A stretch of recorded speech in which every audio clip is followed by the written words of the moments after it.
अस्सलाम वालेकुम। Welcome to RLG guider. मैं हूं आपकी टीचर माहीन मदद अली और आज की क्लास होने वाली अबाउट टूल्स पार्ट 3। तो चलिए शुरू करते हैं।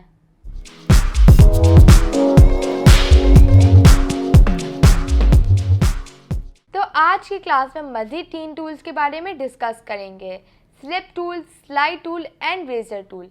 और ये भी देखेंगे कि हम अपनी वीडियो में इसको किस तरीके से यूज़ कर सकते हैं। तो आइए स्क्रीन की तरफ चलते हैं।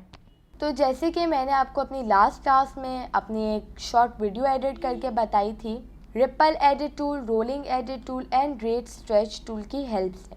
तो आज की क्लास में हम जो 3 टूल्स को डिस्कस करेंगे वो है razor tool, slip tool and यहीं पर है स्लाइड टूल।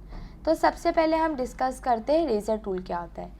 बेसिकली अगर हमें अपनी वीडियो में कोई कट लगाना होता है तो हम रेजर टूल का यूज़ करते हैं। सबसे पहले मैं सिलेक्शन टूल पे जाके अपनी कोई भी एक वीडियो उठा दूंगी और उसको मैं थोड़ा सा बड़ा कर दूंगी ताकि मैं आपको रेजर टूल अच्छे से समझा सकूं।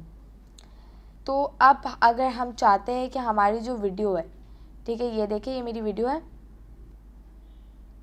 ये इतनी बड़ी वीडियो है और अब मैं चाहती हूँ कि मैं इसको कट लगाऊं।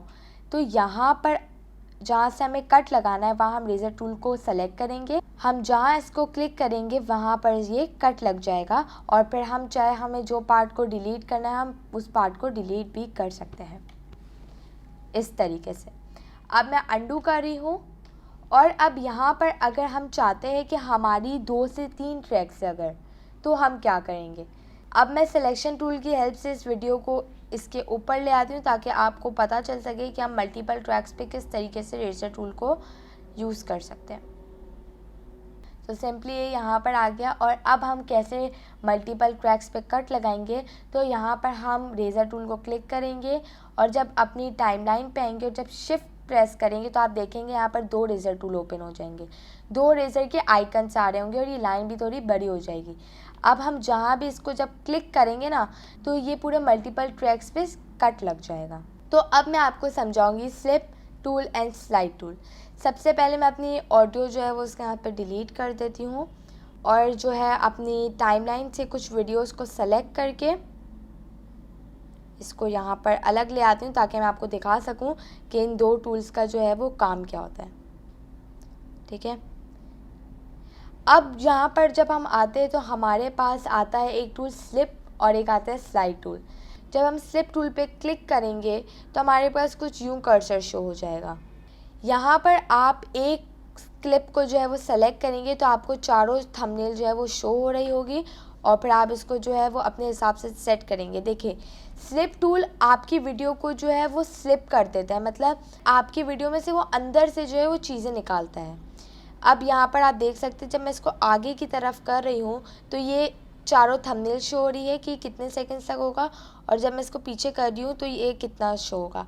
अब ये यहाँ तक होगा तो अब आप देखें मेरी वीडियो को कैसा होगा। ठीक है, ये यहाँ से शुरू हो रही है और यहाँ तक ख़त्म हो रही है क्योंकि मैंने स्लिप टूल की हेल्प से इसको इतना ही रखा था। अब मैं चाहती हूँ कि मेरी वीडियो कहाँ तक चले, यहीं तक चले, यहाँ से आ रही है और यहाँ पर रुक जाए। अब आप देखें यहाँ से आई, मैं बैठी और ये रुक गया। तो जो स्लिप टूल है वो आपकी वीडियो को जो है वो एक तरीके से ट्रिम कर देता है और आपकी वीडियो को जो है वो स्लिप कर देता है, वो सारी अंदर से आपकी चीज़ें निकाल देता है जो पार्ट आपने उसका काटा होगा।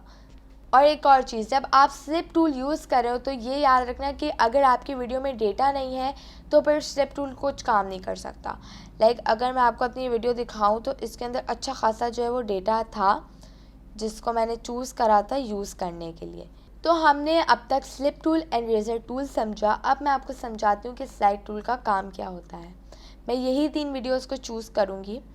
बेसिकली जो आपका स्लाइड टूल होता है वो आपकी वीडियो जहाँ आप ड्रैग कर रहे होंगे, जैसे आप अगर अपनी वीडियो को आगे लेके जा रहे हैं तो वो उसको ट्रिम करेगा और आपकी जो उसके बाद वाली वीडियो है, सेलेक्टिव वीडियो के बाद वाली वीडियो है, उसको बड़ा कर देगा।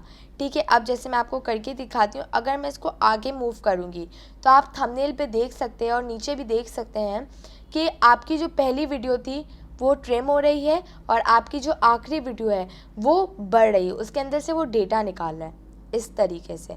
यहाँ पर अगर मैं इसको इस तरफ करूँगी तो ये इधर से ट्रिम हो जाएगी और आपकी पीछे वाली वीडियो से आपका डेटा निकलेगा। वही बात कि आपकी वीडियो के अंदर आपका डेटा होना चाहिए, तो ही काम करेगा ये चीज़।